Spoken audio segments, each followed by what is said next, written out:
Most demanding university છે parents અને teacher કયા મીડિયમમાં ભણાવે છે એ યુનિવર્સિટી.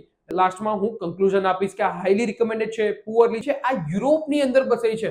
એક યુનિવર્સિટીને રિકોગ્નિશન જોતા એટલા બધા રિકોગ્નિશન આ યુનિવર્સિટીને મળેલા છે. ટોપ ક્લાસ યુનિવર્સિટી, ફેડરલ લેવલની યુનિવર્સિટી, 2 રિજનલ હોસ્પિટલ છે, ત્યાં જ બધા પેશન્ટો ત્યાં આવે છે. મીન્સ ખાલી આનો એક જ ડ્રોબેક છે સર, ફરીથી હું રિપીટ, ગુજરાતની અંદર તમારે મારા થ્રુ એડમિશન લેવું હોય તો અમારે. સો હેલો ગાઈઝ, કેમ છો? I hope you are doing વેલ. હવે આપણે આવી ગયા છે એક બીજી યુનિવર્સિટી લઈને, જેનું નામ છે Emmanuel Kant Baltic Federal university. આ 13 નંબરની યુનિવર્સિટી છે. અત્યાર સુધી આપણે 12 યુનિવર્સિટી ઓલરેડી કવર કરી ચૂક્યા છીએ. તો આજ આપણે વાત કરીશું મોસ્ટ ડિમાન્ડિંગ યુનિવર્સિટી છે પેરેન્ટ્સ અને પેરેન્ટ્સ અને સ્ટુડન્ટ્સ દર વખતે આ યુનિવર્સિટી કમેન્ટ કરતા હોય છે કે સર ઇમેન્યુઅલ કાન્ટ બાલ્ટિક ફેડરલનો ઓવરવ્યુ આપો. તો આજ આપણે લેતા આવીએ છીએ Immanuel Kant Baltic Federal University. આજ આપણે એના ઉપર વાત કરીશું કે ટોટલ 14 પોઈન્ટ્સ હોય છે. જેમ કે તમને ખબર છે, નવા વ્યુઅર્સ માટે થોડુંક હું ખાલી 1 થી 2 મિનિટ લઈશ. જે છે તમારું, અત્યારે આપણે એક સિરીઝ ચાલુ કરી રહ્યા છે, જે છે રશિયા, જોર્જિયા, કિર્ગિસ્તાન, કઝાકિસ્તાન, અલગ અલગ કન્ટ્રીની અંદર જે જેટલી મેડિકલ યુનિવર્સિટી છે આપણે એનો ઓવરવ્યુ લઈ રહ્યા છીએ. અગર આ યુનિવર્સિટી ઇન્ડિયન સ્ટુડન્ટને કોઈ જવું હોય એના પર, એમાં બી ગુજરાતી સ્ટુડન્ટને, તો એના માટે સુટેબલ છે કે નહીં, તો આપણે કયા કયા પોઈન્ટ્સ પર વાત કરીશું. તો રશિયાના અત્યારે આપણે અબાઉટ યુનિવર્સિટી, સ્ટેટસ, એસ્ટાબ્લિશમેન્ટ શું છે એના પર, સિટી ડિસ્ટન્સ, ઇઝી રૂટ શું છે, climatic condition, recognition, medium of teaching, કયા મીડિયમમાં ભણાવે છે એ university, ranking, education quality, clinical exposure કેવો છે એ યુનિવર્સિટીમાં, ઇન્ડિયન સ્ટુડન્ટ્સ કેટલા પાસ આઉટ થઈ ગયા છે, કેટલા સ્ટુડન્ટ અત્યારે કરન્ટલી સ્ટડી કરી રહ્યા છે, તો એનો એફએમજી પાસિંગ રેશિયો શું છે એના પર, હોસ્ટેલ ગવર્મેન્ટ છે, પ્રાઇવેટ છે, મેસ ઓપ્ટ કરી શકો છો, ત્યાં મેસ અવેલેબલ છે કે નહીં, સિટી કેવી છે, એ બધી વસ્તુમાં વાત કરીશું. પછી મોસ્ટ ઇમ્પોર્ટન્ટ બજેટ પર વાત કરીશું કે આ યુનિવર્સિટીનું બજેટ કેટલું જાય છે અગર તમારે ઇમેન્યુઅલ કાન્ટ બાલ્ટિક ફેડરલથી તમારું એમબીબીએસ કરવું હોય તો. પછી એડવાન્ટેજીસ અને ડિસએડવાન્ટેજીસ શું છે આ યુનિવર્સિટીના, એના પર વાત કરીશું. અને લાસ્ટમાં હું કન્ક્લુઝન આપીશ કે આ હાઈલી રિકમેન્ડેડ છે, પુઅરલી છે, રિકમેન્ડેડ છે, મે બી ઓર મે બી નોટ, આપણે એ કેટેગરીમાં નાખીશું. ચલો આપણે શરૂ કરીએ. સો ગાઈઝ, આપણે યુનિવર્સિટીની વાત કરીએ અબાઉટ યુનિવર્સિટી, તો ઇમેન્યુઅલ કાન્ટ બાલ્ટિક ફેડરલ યુનિવર્સિટીનું નામ છે, રશિયાની યુનિવર્સિટી છે, ગવર્મેન્ટ યુનિવર્સિટી છે. સ્ટેટસની વાત કરીએ તો ફેડરલ યુનિવર્સિટી છે, મીન્સ ટોપ નોચ છે, મીન્સ ટોપ નોચ યુનિવર્સિટી છે જ્યારે બી તમે જોવા જાવ ત્યારે.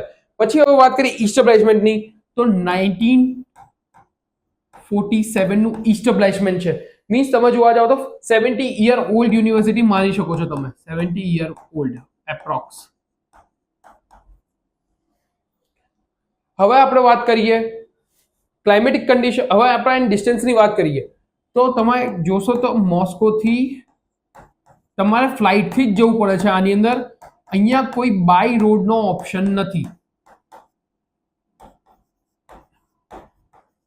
બાય રોડનો કોઈ ઓપ્શન નથી. મીન્સ કેમ ફ્લાઇટથી જ જવું પડે છે? બીકોઝ આ જે રશિયન ટેરિટરી છે આ યુરોપની અંદર બસાઈ છે. મીન્સ તમે જોવા જાવ તો આ નીચે મોલ્ડોવો છે, એવી રીતે આખી ટેરિટરી અલગ છે. હું તમને ખાલી મેપથી થોડું ઘણું સમજાવીશ, વધારે નહીં. Just a second. મીન્સ આ સમજો કે રશિયા છે, બરાબર, એના આટલા કિલોમીટર દૂર અહીંયા એક નાની એવી ટેરિટરી છે જેનું નામ છે કલિંગ્લિનગ્રેડ, જે જગ્યાએ આ યુનિવર્સિટી સિચ્યુએટેડ છે અને આજુબાજુ બાલ્ટિક સી છે. તો એટલે આનું નામ Emmanuel Kant Baltic Federal university પડ્યું છે. તો અહીંયાથી તમે ડાયરેક્ટ બાય ફ્લાઇટ જ જઈ શકો છો, બીજો કોઈ ઓપ્શન નથી. આ વસ્તુ તમે સમજી ગયા હશો.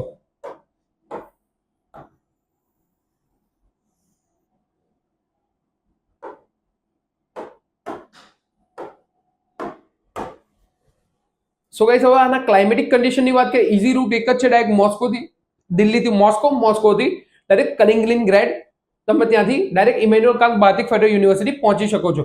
હવે આના ક્લાઇમેટિક કન્ડિશનની વાત કરીએ તો આ યુરોપના વચ્ચે છે, મીન્સ આનું ક્લાઇમેટિક કન્ડિશન ઘણું સારું રહે છે. -15 થી આગળ ડિગ્રી સેલ્સિયસથી આગળ આનું ટેમ્પરેચર જતું નથી.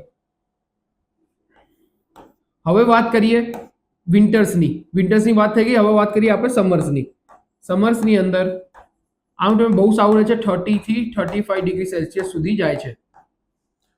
હવે આપણે વાત કરીએ એના મીડિયમ ઓફ ટીચિંગ, રિકોગ્નિશન, એના ઉપર રિકોગ્નિશનની વાત કરીએ તો એનએમસી, WHO, ફેમર, એટસેટ્રા, ઘણી બધી તમે જોવા જાવ જેટલી બી યુનિવર્સિટીને, એક યુનિવર્સિટીને રિકોગ્નિશન જોતા હોય એટલા બધા રિકોગ્નિશન આ યુનિવર્સિટીને મળેલા છે. હવે આપણે વાત કરીએ એજ્યુકેશન ક્વોલિટી, ફેડરલ યુનિવર્સિટી છે ટોપ નોચ જ રહેવાની છે. કોઈ બી ફેડરલ યુનિવર્સિટી લઈ લો રશિયાની, એની યુનિવર્સિટી એની એજ્યુકેશન ક્વોલિટી ટોપ નોચ જ રહેવાની છે, like ઇન્ડિયાનું AIIMS.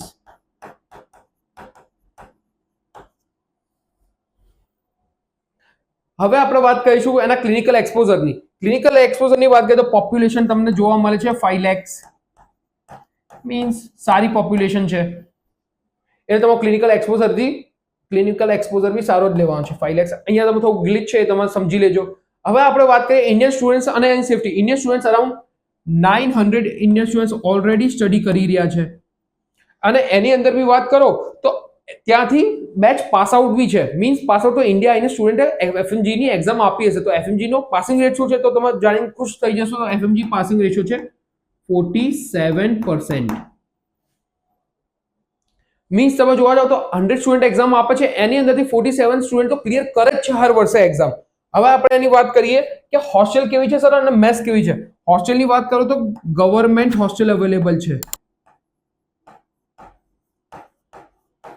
Government hostel available છે અને એનો તમે ચાર્જ જોવા જાવ તો ઓનલી ને ઓનલી 28,000 રૂબલ છે પર એનમ.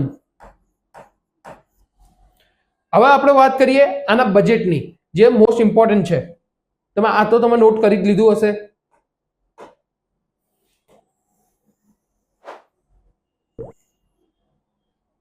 તો હવે વાત કરીએ બજેટ. એક જ સેકન્ડ ગાઈસ, તો ગ્લિચ છે આની અંદર.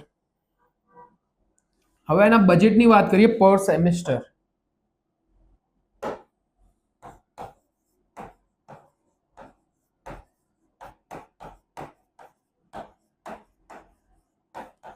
અરાઉન્ડ જાય છે તમારું 1 લાખ. બહુ મોટું થઈ ગયું, જસ્ટ અ સેકન્ડ ફરે છે.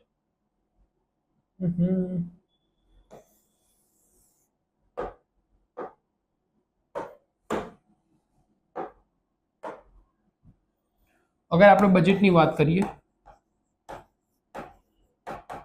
1,57,000 રૂબલ્સ પર સેમેસ્ટર તમારું બજેટ રહેવાનું છે. અને આપણે તમે ટોટલ બજેટની વાત કરો, ટોટલ બજેટ અરાઉન્ડ તમારું 18,93,000 ની અંદર કમ્પ્લીટ થઈ જાય છે.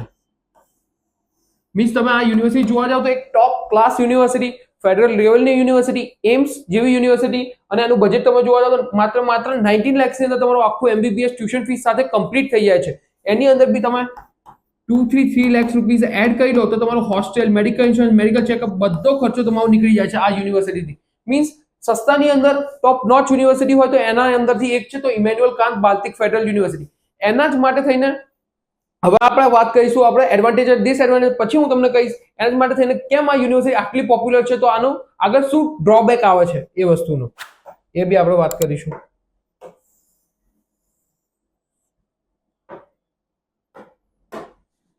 તો પ્લસ માઇનસ પોઈન્ટની વાત અબાઉટ યુનિવર્સિટી, ફેડરલ લેવલની યુનિવર્સિટી છે, એસ્ટાબ્લિશમેન્ટ બી સારું છે, ટ્રિપલ ટ્રિક માર્ક. પછી આપણે વાત કરીએ સિટી બી સારી છે, ડિસ્ટન્સ થોડુંક દૂર છે એટલે આપણે ક્રોસ ઈઝી રૂટ અવેલેબલ નથી એટલે cross. Climatic condition good, recognition બધા આપેલા છે. Medium of teaching English, infrastructure B federal લેવલનું છે, મીન્સ બહુ સારું છે. રેન્કિંગ બી બહુ સારો છે. એજ્યુકેશન ક્વોલિટી ટોપ નોચ, ક્લિનિકલ એક્સપોઝર સારું હોય છે. 5 લાખ પોપ્યુલેશન છે અને ત્યાંનું 2 રિજનલ હોસ્પિટલ છે, ત્યાં જ બધા પેશન્ટો ત્યાં આવે છે, મીન્સ તમારો ફ્લો બી સારો રહેશે, patient flow. Indian student already study કરી રહ્યા છે અને એના જેટલા ઇન્ડિયન સ્ટુડન્ટ સ્ટડી ઇન્ડિયા આવીને કરીએ છે એમાંથી 50% પાસ થઈ જાય છે, મીન્સ એફએમજી પાસિંગ રેશિયો બહુ સારો છે. હવે વાત કરીએ હોસ્ટેલ કન્ડિશન, ગવર્મેન્ટ હોસ્ટેલ, મેસ બી અવેલેબલ છે, સેલ્ફ કુક બી કરી શકો છો. બજેટ બી તમે જો બહુ સસ્તી યુનિવર્સિટી છે ફેડરલ ની અંદર, તો આને બી ટિક માર્ક. તો આ બધા એડવાન્ટેજ ની વાત કરીએ સર, આનો ડિસએડવાન્ટેજ શું છે? તો ડિસએડવાન્ટેજ એક જ છે કે જલ્દી સીટ્સ ફિલ અપ થઈ જાય છે, લિમિટેડ સીટ્સ અવેલેબલ.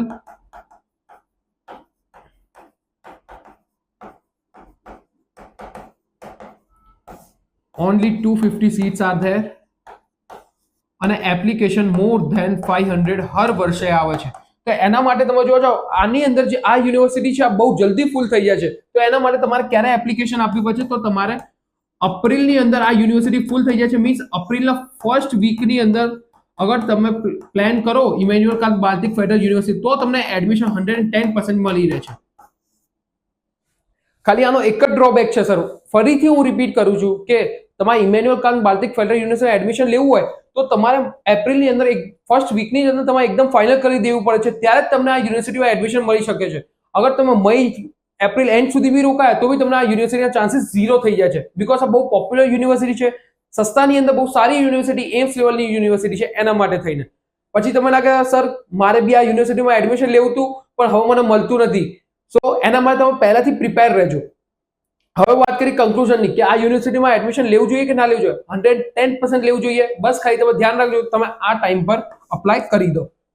હવે આપણે વાત કરીએ, અગર આ યુનિવર્સિટીમાં એડમિશન લેવું હોય તો કોના થ્રુ લેવાનું? ગુજરાતની અંદર. ગુજરાતની અંદર તમારે મારા થ્રુ એડમિશન લેવું હોય તો અમારી ઓફિસ સુરતની અંદર અને અમદાવાદની અંદર અવેલેબલ છે, અને તમે 1-to-1 કાઉન્સેલિંગ બુક કરી શકો છો ડાયરેક્ટ આ નંબર પર કોલ કરીને. અને તમારા જે ક્વેશ્ચન, જે ક્વેરીઝ હશે, જે ક્વેશ્ચન હશે તમે ડ્રોપ બોક્સમાં બી લખી શકો છો, મીન્સ તમે કોમેન્ટ્સમાં બી લખી શકો છો. હું ટ્રાય કરીશ જલ્દી જલ્દ જવાબ આપવાનો, અને તમે મારી ઓફિસ પર આવીને 1-to-1 મીટિંગ બી મારી સાથે કરી શકો છો. અગર તમને આ વિડીયો સારો લાગ્યો હોય તો please like share subscribe this video, અને આવા જ વિડીયો તમે કોઈ તમારા ફ્રેન્ડ્સ અને પેરેન્ટ્સને મોકલો તો તમારે એક અવેરનેસ ફેલાય. બીકોઝ માર્કેટની અંદર અત્યારે બહુ જ ભેળસેળ ચાલી રહી છે. મારો ફ્રેન્ડ ત્યાં ગયો, હું જતો રહું, આ યુનિવર્સિટી સારી છે, હું ત્યાં જતો રહું. તો એના જ માટે થઈને એક વાઇઝ ડિસિઝન લેવું બહુ જ જરૂરી છે. તો એના ડોક્ટર હાઉસ ઓવરસીઝ તમને બહુ જ સારી રીતે તમને ગાઈડ કરી આપશે. તમારા પેરેન્ટ્સ લઈને આવો, એમના કન્ફ્યુઝન જે હશે એ આપણે દૂર કરીશું. સો ગાઈઝ, નેક્સ્ટ વિડીયોની અંદર નેક્સ્ટ યુનિવર્સિટીની વાત કરીશું. ત્યાં સુધી સ્ટે સેફ, સ્ટે હેલ્ધી.